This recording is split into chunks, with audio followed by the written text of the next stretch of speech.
DX코리아 2022가 성황리에 마무리되었습니다. 올해 한국은 방산 대우왕을 맞아 전시회를 찾는 해외 인사들과 기자들로 인산인해를 이루었죠.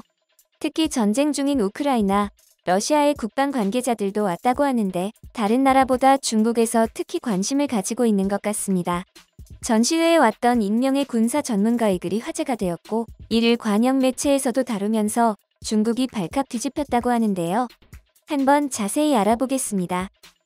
얼마 전 열린 DX코리아 2022에서 한국형 함재기 KF-21N의 모형이 공개돼 화제를 모았습니다. 모형이 공개되었다는 건 그동안 KF-21N에 대한 설계 연구가 상당히 진척되었거나 자체적으로 개발하겠다는 의지를 과시하기 위한 의도라고 볼 수 있는데요. 앞서 이종섭 국방부 장관은 지난 15일 인터뷰에서 경항모 탑재 전투기의 국내 개발 가능성 연구가 진행 중이어서 연구 결과에 따라 경항모 사업 추진 방향 재검토가 필요할 수도 있는 상황이라고 말해 눈길을 끌기도 했습니다.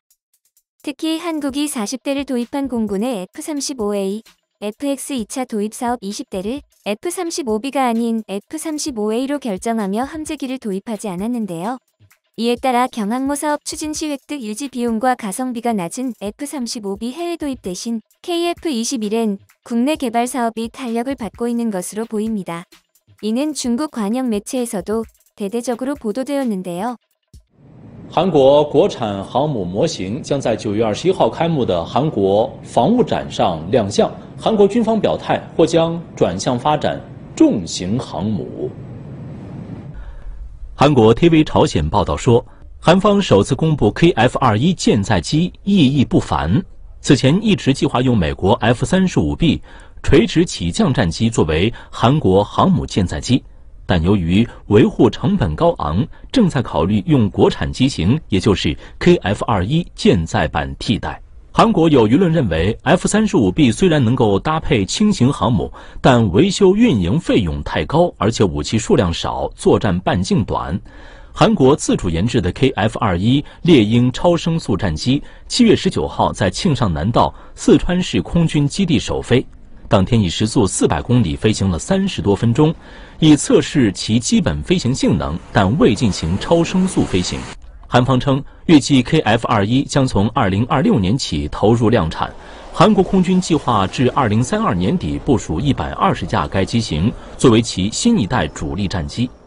실제로 중형항공모함과 KF-21N 사업이 시간상 성공할 수 있다고 하는 이유도 이미 많은 개념 연구와 시뮬레이션이 이뤄진 현재 예산 등 큰 문제가 없을 경우 허가만 해주면 함재기는 2031년, 항공모함은 2033년에 개발을 마치고 운용이 가능할 것이라고 전망하고 있습니다.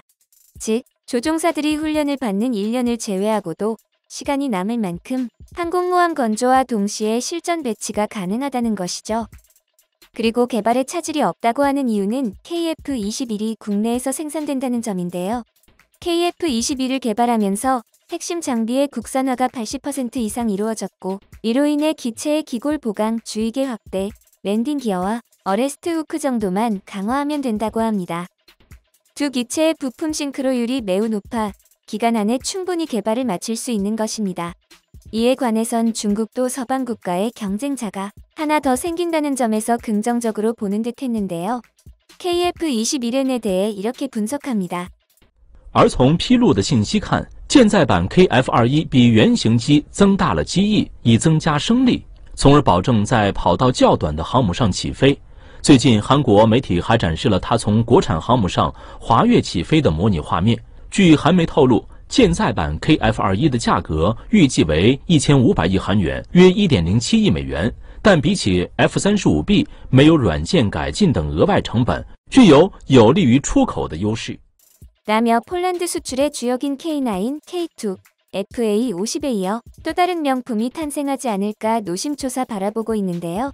KF-21에는 개발만 된다면 공대공, 공대지, 공대함 전부 가능하고 초음속 공대함 미사일을 장착한다는 사실이 밝혀져 공격력 면에서 봤을 때 원본보다 훨씬 뛰어난 성능으로 탄생할 것이라고 기대하고 있습니다.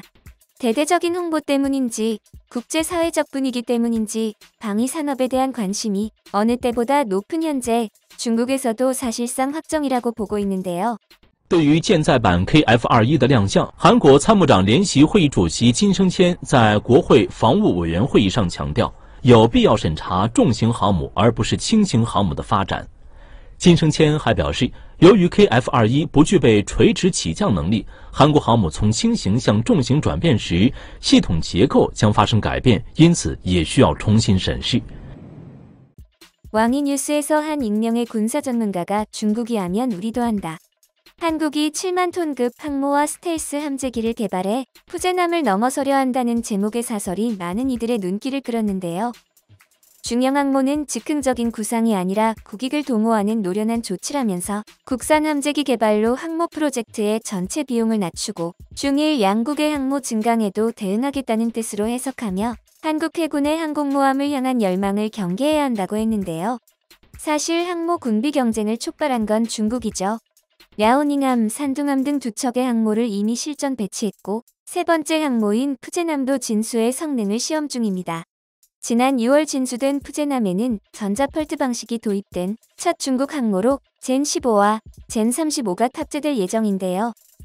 지난 26일 국방정보본부가 조사한 지난해 중국 군함이 우리 영해를 침범한 사례는 약 260척으로 중국의 서해 내해와 전략, 해양 국가로의 변화 전략 등에 따른 조치로 풀이되는 상황입니다.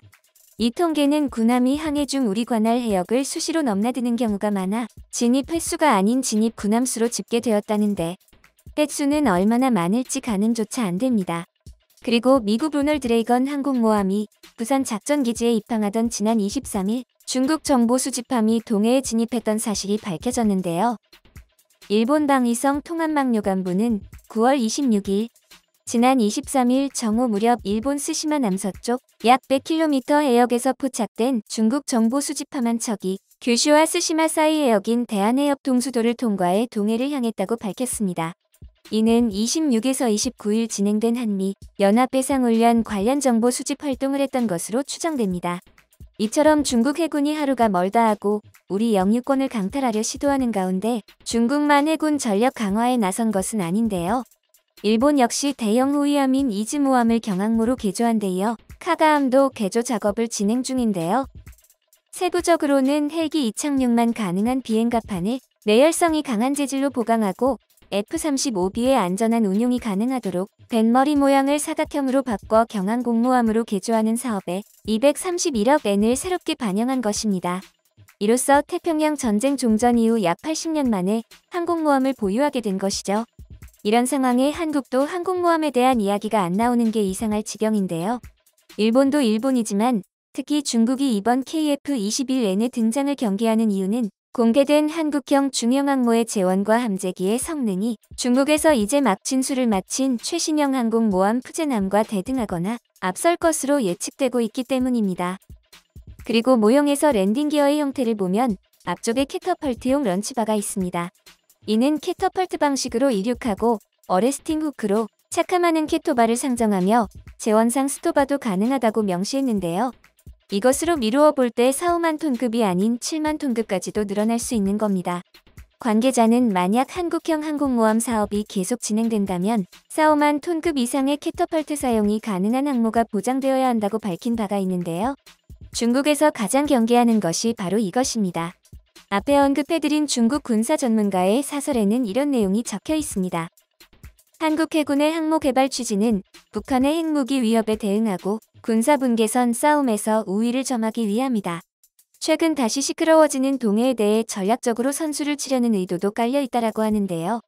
이를 풀어보면 여태껏 중국은 여차하면 항모를 끌고 와서 위협하면 되겠거니 했는데 현 시점 중국의 첨단 항모인 푸젠함급의 항모를 한국이 가지게 된다면 더 이상 쉽게 우위를 점할 수 없기 때문입니다.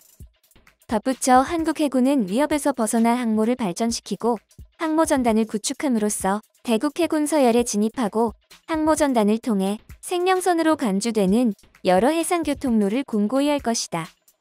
객관적으로 보면 군사적 수요가 한국 해군의 항모 선택으로 이어진 것은 맞지만 뒤이어 쏟아지는 후폭풍은 미처 예상하지 못했다. 라며 우리는 이 같은 상황을 너무 간과했다고 표현하는데요. 맥락으로 봤을 때 특히 서해와 남해는 그냥 중국 거라고 못 박아놓고 있었으나 앞으로 조심해야 할 필요성이 생겼다. 라고 해석할 수 있습니다. 자신들의 과거와 역사를 불태우고 다시 쓰고 있는 모습을 보니 어떤 의미론 굉장히 중국답다는 생각이 드는데요. 자주국방은 아무리 강조해도 모자라지 않다라는 말을 다시 한번 가슴에 새기게 하는 것 같습니다. 아직 항모와 함재기가 완성되기까지 약 7, 8년가량 남아있는데요. 지금도 주변의 적들은 하루하루 군사력을 올리는데 여념이 없습니다. 더 이상 적들에게 얕보이지 않기 위해 하루빨리 군사 강국이 되길 바랍니다.